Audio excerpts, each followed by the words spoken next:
Good morning students. बच्चों, हमारा 6 chapter चल रहा है। 6 चैप्टर के अंतर्गत हमारे द्वारा माध्य विचलन का अध्ययन किया जा रहा है। माध्य विचलन आज हम खंडित श्रेणी के अंतर्गत करेंगे। खंडित श्रेणी के अंतर्गत माध्य विचलन की गणना करने के उसी तरह के स्टेप हैं जिस तरह से हमने व्यक्तिगत श्रेणी के अंतर्गत माध्य विचलन का अध्ययन किया था। बस जो डिफरेंस हमारे आता है उसमें एक कॉलम बढ़ जाता है जिसे फ्रीक्वेंसी का कहते हैं, और फ्रीक्वेंसी के कॉलम के बढ़ने के कारण हमें थोड़ा सा और अधिक कॉलम का निर्माण करना पड़ता है। यहाँ पर मैं प्रैक्टिकली क्वेश्चन के माध्यम से आपको समझाऊंगी किस तरह से खंडित श्रेणी के अंतर्गत माध्य विचलन की गणना की जाती है। सबसे पहले बच्चों, आपके जो क्वेश्चन दे रखा उससे पहले इस क्वेश्चन में क्या पूछा गया है आपसे, उसके बारे में मैं आपको बताना चाहूंगी। डेल्टा एक्स बार मतलब मीन डेविएशन बाय एक्स बार, समांतर माध्य की सहायता से आपको माध्य विचलन की गणना करनी है। फिर आपको समांतर माध्य विचलन की गणना मध्यिका की सहायता से करनी है। फिर आपको coefficient of mean deviation by X bar ज्ञात करना है, मतलब माध्य विचलन गुणांक समांतर माध्य की सहायता से। और फिर coefficient of mean deviation by median मतलब मध्यिका की सहायता से मीन डेविएशन का गुणांक ज्ञात करना है। यहाँ पर हमारे द्वारा क्वेश्चन में दो कॉलम दिए हुए हैं। पहला कॉलम एक्स सीरीज का दे रखा है जिसे हम मूल्य कहते हैं, और दूसरा कॉलम हमारा फ्रीक्वेंसी का दिया हुआ है। कॉलम के अंतर्गत जो वैल्यूज दे रखी हैं, एक्स दे रखी है हमारे 4, 6, 8, 10, 12, 14 और 16 दी हुई है।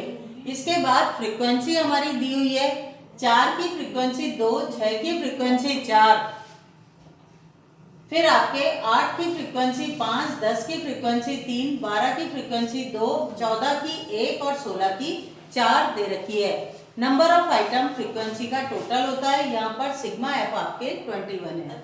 सबसे पहले हमारे द्वारा डेल्टा एक्स बार की गणना की जा रही है, या ये आपको बताया जा रहा है।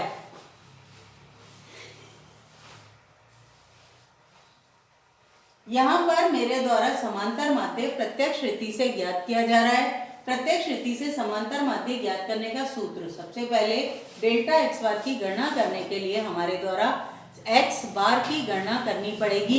एक्स बार की गणना करने के लिए हमारे द्वारा प्रत्यक्ष रीति के अंतर्गत x इंटू एफ के फॉर्मूले, मतलब प्रत्यक्ष रीति का जो है sigma F x upon sigma F के फॉर्मूले का प्रयोग किया जा रहा है। 4 दूनी 8, 6 चौक 24, 8 पंजे 40, 10 तिया 30, 12 दूनी 24, 14 एकम 14 और 16 चौक 64 के अंतर्गत जब टोटल करा तो सिग्मा एफ एक्स हमारा 204 या 204 आपका प्राप्त होता है।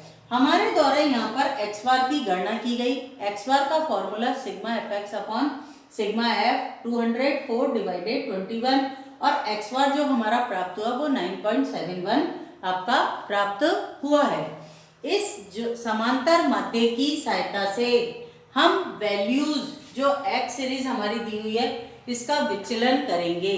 तो हम इसको क्या लिखेंगे, डी एक्स बार, और इसके दोनों साइड में हमने मॉड्यूलस की रेखाएं खींच दी, सीधी स्लैंटिंग रेखाएं खींच दी हमने, जो ये बताती हैं कि हमारे द्वारा इस विचलन में चिन्हों को इग्नोर किया गया है। बच्चों, डी एक्स बार जो मॉड्यूलस की रेखा के अंतर्गत है कैसे ज्ञात होता है, x माइनस एक्स बार की सहायता से ज्ञात होता है।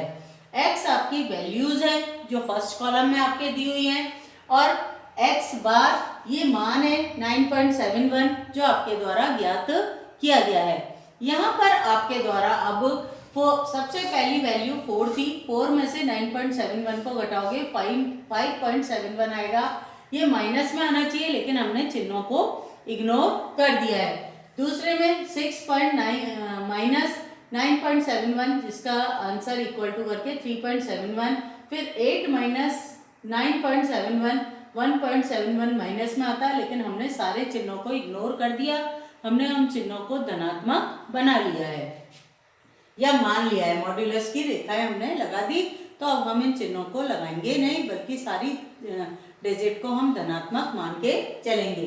फिर 10 minus 9.71 0.29, 12 minus 9.71 2.29, 14 minus 9.71 equal to 4.29 और 16 minus 9.71 equal to 4.29।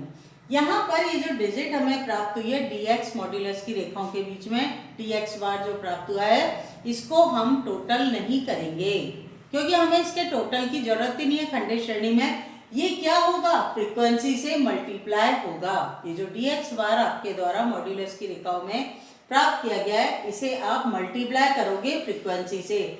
Next column जो आपका बनेगा 5वें नंबर पे f इंटू डी एक्स बार मॉड्यूलस की रेखाओं के अंतर्गत बनेगा। जब आपके द्वारा 5.71 को फ्रीक्वेंसी आपकी 2 से मल्टीप्लाई किया गया तो आपका 11.42 आएगा। फिर आपके द्वारा 3.71 को 4 से मल्टीप्लाई किया गया तो 14.84 आएगा। फिर आपके द्वारा 1.71 को 5 से मल्टीप्लाई किया गया तो 8.55 आया। फिर 0.29 को 3 से किया तो 0.87 आया। 2.29 को 2 से मल्टीप्लाई करा तो 4.58 आया।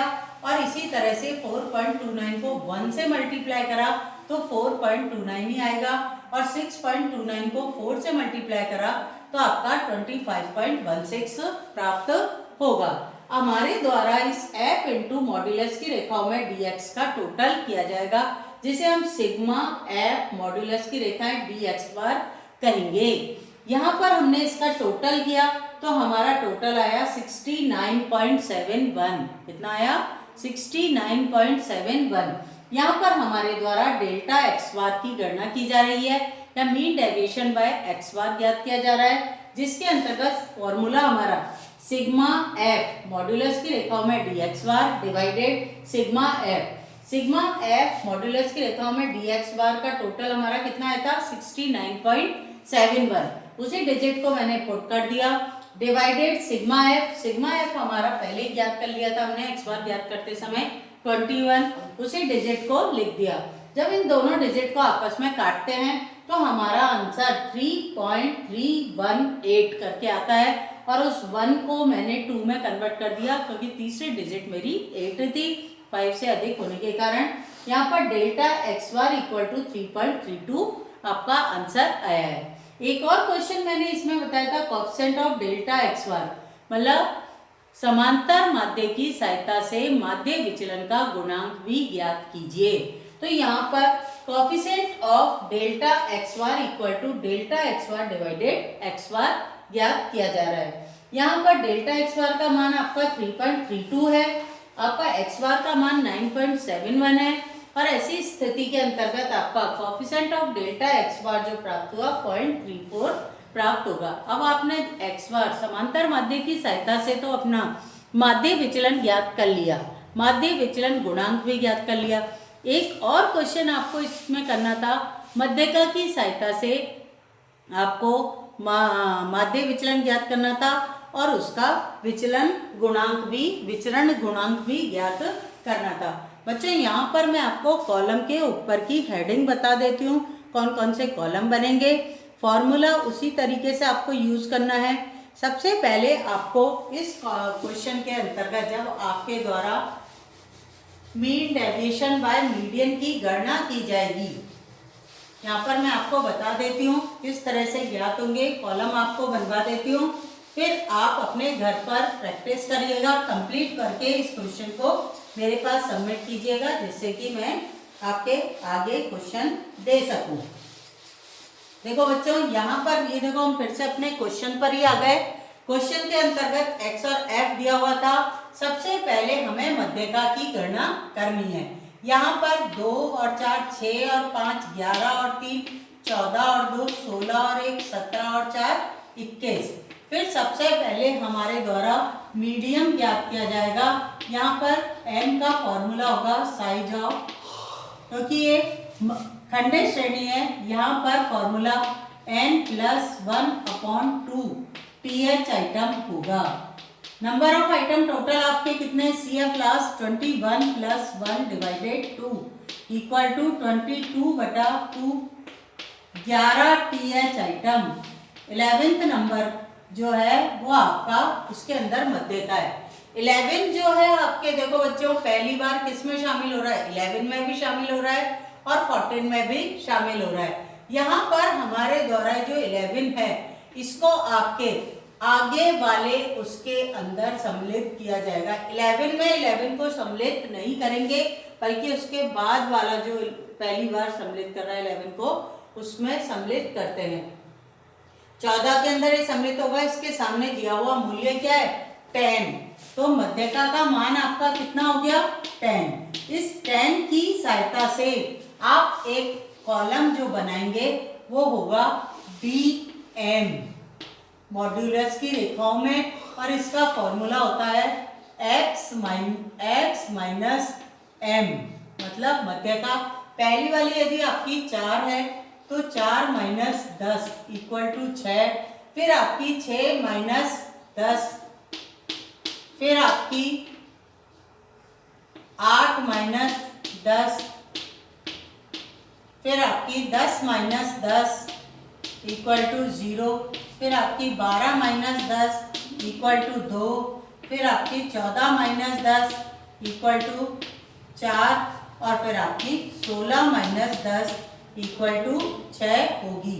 यहाँ पर बच्चों जब ये कॉलम हो जाएगा तैयार, तो आपको सिग्मा DM का टोटल नहीं करना है, बल्कि एक कॉलम और आपको बनाना है जिसमें आप फ्रीक्वेंसी से मल्टीप्लाई करोगे। देखो मध्यका की गणना अपन ने कर ली थी यहाँ पर अब आपके द्वारा F इंटू मॉड्यूलस की रेखा DM याद करना है। इस कॉलम का निर्माण आप करें। फ्रीक्वेंसी पर अपनी फिंगर रख लेना, DM पर फिंगर रख लेना। 6 दूनी 12, फिर 4 चौक 16, फिर आपके 5 दूनी 10, 3 को 0 से करा 0, फिर 2 को 2 से करा 4, फिर 4 को 1 से करा 4, और 6 को 4 से करा 24। इसका हमें टोटल करना है। मॉड्यूलस की रेखा DM, फिर मॉड्यूलस की रेखा